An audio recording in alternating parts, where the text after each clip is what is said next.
Minha gente, muitas pessoas, por isso mesmo, muitos processos estão na justiça de pessoas buscando pelas suas aposentadorias e incluindo entre nas suas tarefas que teriam desempenhado ao longo da vida a tarefa de trabalhador rural. E aí, para esses casos, quase sempre eram levadas testemunhas, pessoas que chegavam lá e diziam, não, de fato, essa pessoa trabalhou mesmo lá no sítio, assim, assim e tal, mas isso não basta mais. Para conseguir essa aposentadoria é preciso também documentos, são necessários documentos e testemunhas para comprovar esse período supostamente trabalhado. Essa foi a razão também, Tadeu, não foi? Ontem ou anteontem, uma ouvinte. Segunda-feira. Segunda, né? Falou sobre isso, da dificuldade que está tendo para se aposentar, porque ela disse que trabalhou em sítios, portanto, na área rural, e está com dificuldade para comprovar. Bom, aí nós imaginamos aqui, que outras pessoas devem estar passando pelo mesmo problema. Talvez entre eles alguém que nem tenha trabalhado, está tentando provar o que não fez, mas eu suponho que boa parte dessas pessoas, na verdade, de fato atuaram lá num certo momento e encontram essa dificuldade. Me pareceu também, então, interessante trazer alguém que seja especialista para falar sobre isso, para aconselhar as pessoas e dizer como tudo tem que ser feito para que o processo seja devidamente aceito. E é por isso que está com a gente o Dr. Renan Fernandes Pedroso. E o assunto é este, aposentadoria rural. Doutor Renan, muito bom dia. Bom dia, Daércio. Bom dia, Tadeu. Bom dia, doutor. Bom dia aos ouvintes, espectadores da TV. Bom, a aposentadoria é o momento mais esperado do trabalhador, né? Porém, hoje ele tem encontrado muitas dificuldades para obter o seu benefício, especialmente o aposentado trabalhador rural, né? Nós temos aí dois grandes grupos de trabalhadores. É o trabalhador urbano, que é esse que trabalha aí na cidade, né, no ambiente urbano, tá? E o trabalhador rural, o próprio nome já diz, é aquele que trabalha no ambiente rural, né, na zona rural, tá? Esse tipo de trabalhador ele se divide em duas, vamos dizer assim, de forma bem simples, duas grandes classes. O empregado rural, que é aquele trabalhador que trabalha com registro em carteira e na zona rural, e o chamado aí trabalhador rural segurado especial. Tá? O segurado especial é aquele trabalhador rural que trabalha, exerce a sua atividade rural em caráter de economia familiar, né? Ou ele ou a sua família tem ali uma pequena propriedade rural e exerce essa atividade rural ali para a sua subsistência. Ele produz, ele vende, ele comercializa, né, a sua produção ali. Então esse é o mais comum aí, é o segurado especial, é esse que encontra a maior dificuldade. Por quê, doutor? Tá? Porque o que acontece? Esse trabalhador da economia familiar, ele é praticamente um trabalhador informal. Tá? Ele é patrão dele mesmo. Ele é patrão dele mesmo, ele é proprietário das suas terras ali, ou ele arrenda né, ele é um arrendatário dessas terras. Tá? E ele é, como trabalhador da cidade informal ali, que tem o seu pequeno comércio, a sua barraquinha, esse trabalhador rural, ele também é informal, ele não consegue reunir muita documentação, né? Geralmente no seu dia a dia ele não tem a documentação necessária ali. Raros os casos eles emitem nota, por exemplo, tá? Para vender ali o seu porquinho, a sua pequena produção ali de milho, mandioca, numa barraquinha na feira, muitas vezes ele não emite nota fiscal. Então ele encontra dificuldade na reunião da sua documentação. Uma outra, né, que a gente entende que que o INSS cria uma dificuldade para esse tipo de segurado é porque esse tipo de trabalho ele não exige contribuição. Tá? Então esse trabalhador rural da economia familiar, esse pequeno produtor, ele não necessita contribuir com a Previdência Social. O que ele precisa comprovar para obter o seu benefício é o efetivo trabalho na zona rural. Né? Então ele tem que comprovar aí como requisito 15 anos de trabalho na zona rural ou 180 meses. Tá? Aí que ele encontra a dificuldade na prova. Se ele contribuísse, ele teria ali o carnê, ele teria a sua carteira assinada, mas ele não contribui. Então ele não tem esse carnê, esse pagamento do INSS. O INSS não exige essa contribuição, essa contrapartida do Mas trabalhador. os outros que são empregados rurais, quer dizer, a propriedade não é dele, ele trabalha para alguém que tem uma propriedade. Você falou que este está amparado pelo registro em carteira, mas eles costumam registrar mesmo um trabalhador desse? É um outro ponto, é uma outra dificuldade, né? Esse que for empregado e for registrado, Tudo mais bem. fácil, tudo bem. Tá tudo certo. Porém, esse também, que é uma das maiores ocorrências aí, né? Sem o registro, que é muito comum também, esse também vai ter a mesma dificuldade desse segurado especial. Ele vai ter que comprovar a sua atividade. Tá? E como que ele vai fazer isso? Ele vai comprovar através de documentos e testemunhas. Mas ele não tem documento nesse caso. Ele vai ter que produzir, ele vai ter que apresentar algum documento que o ligue ao trabalho rural. Tipo, Um exemplo, uma certidão de casamento, que conste ali, né, na qualificação onde ele residia. do matrimônio a sua profissão. Então vai constar ali, trabalhador rural, rurícola. Residente no sítio tal. Exato. Qualquer documento de época, aí é um detalhe importante, tem que ser documentos, né, compatíveis com a época do trabalho, que o liguem à atividade rural. Então, uma certidão de casamento, certidão de nascimento dos filhos, que traz ali a qualificação dos pais, a reservista, no caso do homem, que traz ali também a profissão daquele trabalhador, tá? Alguma nota que ele emita, algum recibo, né? Difícil, hein? É muito difícil, essa é a dificuldade. Alguém já tentou forjar documentos assim, envelhecendo? Eu estou falando porque, por exemplo, no Brasil nós temos a figura do grileiro de terra. Sim. E por que que ele é um grileiro, né? Ele chegava numa gleba de terra lá na época do Mato Grosso, se assentava lá, aí ele elaborava um documento onde dizia que ele tinha se estabelecido lá 30 anos antes, naquele papel, e assinado e tudo. Aí ele pegava esse papel, botava numa gaveta e enchia essa gaveta de grilos. Grilo, inseto, que libera uma enzima que poucos dias depois deixava esse papel amarelão, velho. E aí ele entrava com um processo de usucapião, essas coisas, para dizer, essa terra é minha. Alguém já tentou forjar esses documentos aí para dizer, olha, há muito tempo que eu estou nisso, esses papéis velhos aqui? Olha, Daércio, particularmente no meu dia a dia, nunca notei nenhum tipo de tentativa desse. Mas não vamos dizer que isso seja impossível. Mas o que acontece? Esse trabalhador, geralmente, ele é uma pessoa muito simples.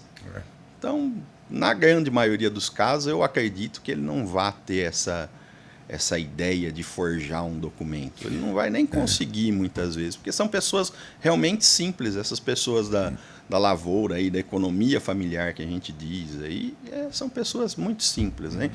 Mas essa questão de falsificar, a questão do documento é uma. O que acontecia muito bastavam testemunhas para comprovar essa atividade. Então, nem sempre esse trabalhador trabalhava na área rural, porém ele reunia ali testemunhas que diziam que ele exercia essa atividade. Então, essa facilidade de alguns anos atrás trouxe hoje as dificuldades atuais. Então, foi o INSS, a Justiça restringiu, né, e passou a exigir, além de documentos da época, testemunhas também compatíveis à época de trabalho rural. Hoje já tem pergunta aqui. Já vamos lá. Hoje nós temos e-mail, essas coisas todas. Mas naquele tempo as famílias trocavam notícias delas por carta. Cartas, por exemplo, de uma determinada época, em que ali o sujeito relata que hoje estamos plantando milho, sei lá o quê, nesses escritos todos. Isso pode servir como documento, cartas? Podem servir, daquela época? né? Podem servir, porque geralmente ela vai trazer ali a história desse trabalhador, ela vai trazer o local, né, que ela é enviada, de onde ela veio, para onde ela vai. Porém, não basta essa carta. Ele vai ter que ter a testemunha que confirme esse trabalho, né? Então, sempre o documento vai ter que ser acompanhado por uma testemunha compatível com aquela época e vice-versa, né? Testemunha vai dar um relato, esse trabalhador ele vai ter que apresentar algum documento daquela época. Entendi. A pergunta que vem do Carlos Fernandes é o seguinte: a certidão de casamento vai provar no máximo onde ele morava, não o tempo que ele trabalhou. Mas, pelo menos, vai dizer, ele esteve lá, né, Exato. restando O que comprovar o tempo, mas que, de fato, ele foi desse ambiente rural, foi isso. Já é exato. uma prova de alguma Já coisa. é né? uma prova que vai ser aí corroborada pelas testemunhas. A justiça ela exige indícios de prova material. Prova material aí, ó. são Então essa serve, sim. documentação. 15 Ela anos serve. tem que provar de São trabalho. 15 anos, né? Eu já vou explicar esse requisito aí. São 15 anos de atividade rural ou 180 meses. Tá, mas a tá? pessoa não tem comprovante desses 15 anos, mas esteve lá. Se ele quiser, hoje, no momento em que ele busca pela aposentadoria e dele é exigido um documento comprobatório, e um dos complicadores é que ele não contribuiu. Mas se ele disser, olha, vê quanto sai esses 15 anos, eu vou pagar. Não pode? Não pode. Não vou dizer que não pode, mas aí ele volta na mesma situação. Se você comparecer ao INSS dizendo, olha, eu quero pagar um período do ano 90 até o 95, o INSS vai te emitir uma guia e vai receber. Até aí? Até aí, ok. Receber, eles recebem. Recebem. Porém, você tem que comprovar perante a Justiça ou perante o INSS também o seu efetivo trabalho para que ele considere. Receber, ele recebe. Quer dizer, para a mas gente é tudo considerar nem difícil, sempre. mas para ser deputado, senador e tal, é facinho, não tem nem Aí vestibular, né? Não, aí é mais fácil, É né? interessante. Bastou ser eleito. Cara, uma situação complicada, hein? de- Os trabalhadores rurais, hein? A aposentadoria rural hoje, o trabalhador rural hoje, ele encontra muita dificuldade nesse tipo de Você imagina há comprovação. 20 anos atrás. E se a pessoa não guardou nada da época, pior ainda. Pois é. Uma carta, Exato. sei lá, qualquer coisa que der Ele indício. pode hoje, Se mudou né? para várias localidades diferentes. Exato. Ele pode buscar registro escolar, né, histórico escolar das escolas rurais, Essa é das uma boa. fazendas. Isso, Então são vários documentos, né? Um exemplo que a gente tem aqui na nossa região, que é o horto aí florestal aqui na região de Araraquara e Silvânia, né, existe o órgão que é o ITESP, que tem todos os seus assentados ali. Então esse trabalhador ele solicita uma declaração para esse órgão, né, esse órgão emite essa declaração, assim como os sindicatos, né? Então existem várias provas possíveis, mas dá um pouco de trabalho para esse trabalhador reunir isso daí. Por isso que durante a vida da gente vai guardando certas coisas, parece que aquilo não tem utilidade, Não vai mas ter olha lá. utilidade, né? né? A hora que você menos espera, precisa daquilo lá. Vai servir, né? Tem que ter a documentação. Infelizmente, hoje é exigida essa documentação da época, testemunhas, né? O cumprimento desse período de trabalho. Né? Um detalhe importante que ainda não falei aqui é a questão da idade. Tá? O trabalhador urbano, que trabalha na cidade, ele também tem que complementar aí os 15 anos de contribuição, ou 180 meses, e o homem ter 65 anos e a mulher 62, para aqueles que já estavam inscritos no INSS, né, até a reforma de 2019. Após a reforma de 2019, a idade se mantém, 65 para o homem, 62 para a mulher, porém com a exigência de 20 anos de carência, né, ou contribuição. O trabalhador rural, embora ele tenha essa dificuldade, ele encontre dificuldade nessa comprovação com documentos e testemunhas, ele tem uma redução na idade.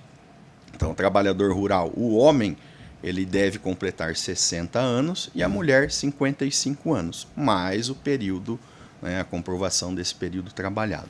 Um outro detalhe importante é o seguinte: no momento que ele vai solicitar o seu benefício, o mês, né, anterior, imediato ao pedido, ele tem que também estar trabalhando na zona rural. Esse é um requisito aí do segurado especial. Tem outra pergunta interessante aqui, da Márcia. Obrigado.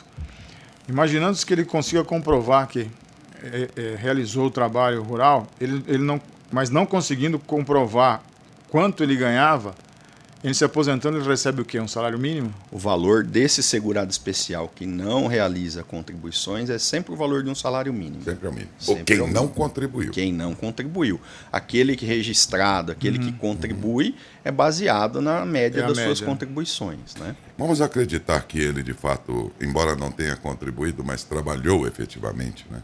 De alguma forma ele foi útil para a sociedade.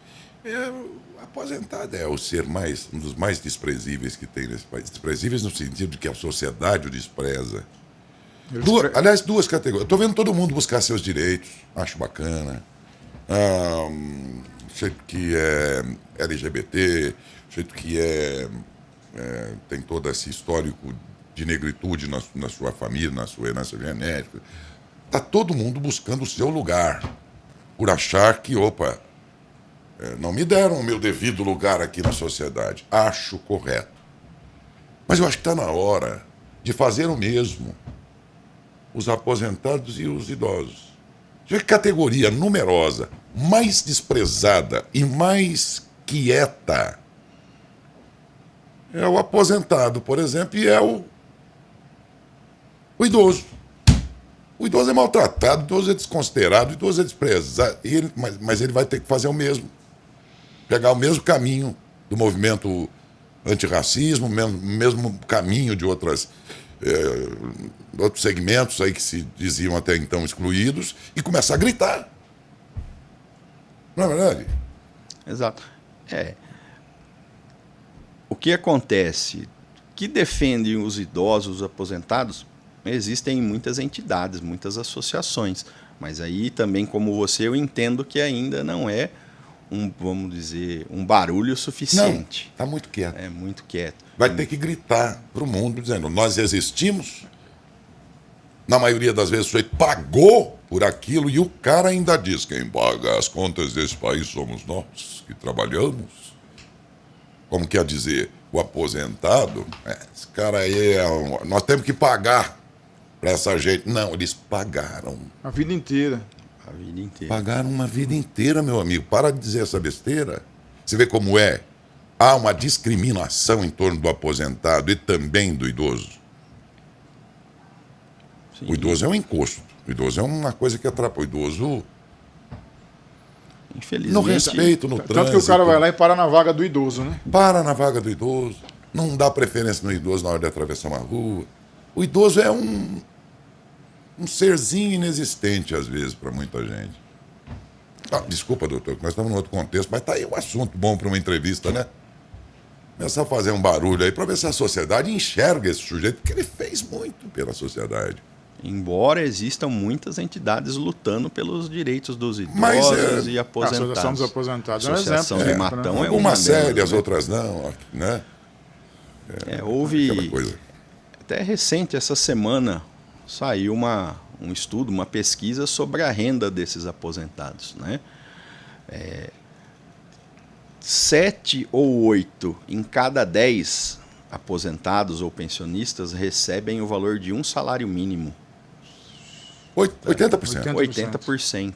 Tá? Num total do Brasil, que nós temos aí, acho que 160, 170 milhões de habitantes que recebem aposentados, né, aí do INSS, né, do regime geral, que recebem o teto de aposentadoria, que hoje esse ano ficou 8.100 e alguma coisa, apenas 10 mil pessoas, 10 mil aposentados recebem esse teto aí. Então daí a necessidade, né, de uma briga maior, né? É um número muito grande de pessoas. Porque a tendência é que o INSS também vá, com os anos, apertando o cerco em cima do próprio aposentado, por ver nele um sujeito que custa caro. E não é ele que custa caro, né? É uma série de razões, entre elas os casais que agora só têm 1,5 filho por casal. Isso vai cada vez mais levar um número menor de pessoas para o trabalho. E essa conta não vai fechar, porque se você tem poucos produzindo para um universo que cresce a cada dia e quer os seus direitos garantidos, que é o aposentado, essa matemática vai cada vez mais ser conflituosa, né? Tem mais uma pergunta, só aproveitar. Do Ademar, aí é um pouco mais abrangente. Teve alguma mudança em termos de aposentadoria neste ano? Houveram mudanças, mas apenas em duas regras de transição, né? Quando houve a reforma da Previdência, foram implantadas aí algumas regras de transição. Então, houveram duas mudanças aí, que é na aposentadoria por tempo de contribuição com idade mínima, que subiu aí mais um ano, né? Então, hoje a mulher ela tem que ter 30 anos de contribuição, tá? E 59 anos de idade no mínimo. E o homem, 35 anos de contribuição e 64 anos de idade. Essa é a idade mínima. Houve também uma mudança na aposentadoria, né, da regra de transição por pontos, que é a soma da idade mais o tempo de contribuição. Então, a mulher é exigido hoje 92 pontos e o homem 102 pontos. Então, foram as únicas mudanças que houveram aí nas categorias de aposentadoria mais abrangentes, que é o tempo de contribuição. A aposentadoria por idade mantém-se aí os 65 anos do homem e 62 da mulher, mais os 180 meses ou 15 anos de contribuição. O que dizem sempre é que o judiciário é lento nos processos, e nos processos desse tipo aí, geralmente, dura quanto tempo um processo desse? Olha, Daércio, eu vou falar aqui pela nossa região aqui. Nós somos vinculados à Justiça Federal de Araraquara. Tá? Hoje, nós entramos com um processo no dia de hoje para ele ter um primeiro andamento nessa Justiça Federal. Ele leva em torno de 6 a 7 meses. Para ele ter um primeiro andamento. Para dar o primeiro passo. Tá? Por quê? O que aconteceu? De 2020 para cá, tá? Exige-se que, se houver uma Justiça Federal num raio de 70 quilômetros da sua cidade, você obrigatoriamente tem que ingressar com esse processo nessa justiça. Então, o que aconteceu? A Justiça Federal, lá o órgão aqui, ele se manteve com o mesmo número de funcionários, o mesmo número de varas, porém, ele passou a abarcar o processo de toda a região aqui. É porque antigamente você entrava em outros lugares, né? Com processo. Exato, mais ágil aqui, mais ágil acolá. Matão, por exemplo, nós não temos Justiça Federal. Então, a Justiça Estadual ela era competente para julgar processos relativos à aposentadoria, processos federais. Então, você poderia ingressar aqui na cidade, né, na sua localidade. Porém, agora você é obrigado a ingressar sempre na Justiça Federal. Aí vai para outras instâncias, se necessário, e aí quanto tempo demora isso tudo? Olha, o processo é difícil a gente dizer aí uma data, um prazo, mas nunca menos de 1 ano, 2. Infelizmente. Tem muita gente que morre nesse caminho, né? Tem, infelizmente, acontece o óbito aí de mesmo tendo todos aí. Os pré-requisitos, aí, a idade, a contribuição? Mesmo. De 1 a 2 anos? No mínimo. Tá? Porque, como eu disse, para ter o primeiro andamento, né, que nesse processo tem demorado em torno de 6 a 7 meses. Tá? O primeiro andamento. Simplesmente a justiça dizer ali, olha, eu recebi o processo. Puxa. Alguma dúvida ainda? Não. Não? Okay. Suelen, tem alguém aí em dúvida? Nós temos algumas perguntas aqui para o doutor, sim. Vamos a elas. Vamos Segura começar... um pouquinho, Felipe Manhani, por favor. Só um minutinho, Felipe. Vamos começar com a pergunta da Val. A Val disse assim: bom dia, estou ouvindo a matéria sobre aposentadoria. Sou contribuinte desde 1995. Eu sou tratorista agrícola. E eu penso, a gente trabalha tanto, contribui certinho por muito tempo. E quando adquirimos nosso direito de aposentadoria, não somos reconhecidos. Ela fez mais um questionamento do que uma pergunta. Aí aqui nós temos um ouvinte que ele falou que ele está há 8 anos esperando pela aposentadoria especial dele. Como que ele faz? E agora, processo aí... E agora? Sem ver o processo... Sem ver o processo fica difícil, mas provavelmente deve ser um pedido de revisão dessa aposentadoria. Ele deve ser aposentado, creio eu, e ingressou com um processo de revisão para conseguir um aumento no seu benefício com a inclusão do tempo especial. Então, como eu disse, é difícil a gente dar um prazo num processo. Para você ver, chegou aí ao ponto de 8 anos. Além dele ter que ganhar esse processo, né? Esse processo vai tramitar, chegou ao final, foi reconhecido o direito à aposentadoria especial. Ele vai entrar numa outra briga aí, que é o direito para receber.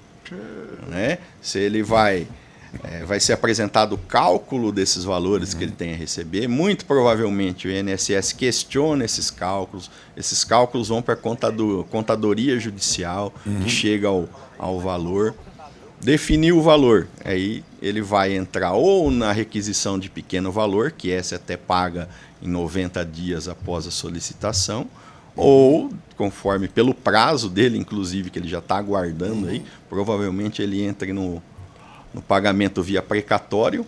Né? O precatório, se ele deu entrada no ano de 2025, por exemplo, no pedido, foi reconhecido o valor, vai ser solicitado ao tribunal o pagamento desse precatório no ano de 25. Ele vai receber só em 26. Doutor, ele disse que ele não é aposentado. Ele acabou de responder aqui, o Luiz. Ele espera pelo processo, mas Isso, ainda não é. Mas não está aposentado ainda. Então, ele está pedindo aí o reconhecimento 8 anos. da sua aposentadoria com um tempo especial. Né? O tempo especial... Agora, quando decidir, é retroativo. Então, retroativo. O direito. Tá, Ele passa a receber todo o período do processo. Todo o período do processo, desde que naquela data que ele entrou com o processo, ele tenha direito. Ele já tivesse o direito. Exatamente. Okay. Olha, ou a gente faz isso, minha gente, se submete a essas regras todas, ou se eleja senador, deputado, ou tem um cargo grande aí, porque em 8 anos você se aposenta ganhando 40 pau por mês. É isso. Os senadores, deputados, em 2 mandatos, com 8 anos de serviço, ele já pode se aposentar com aquele salário lá. Um governador. Vou lembrar que faz igual o Fleury. Vocês lembram que o Fleury foi governador de São Paulo? E o Fleury se aposentou como governador, está ganhando até hoje um baita de um salário.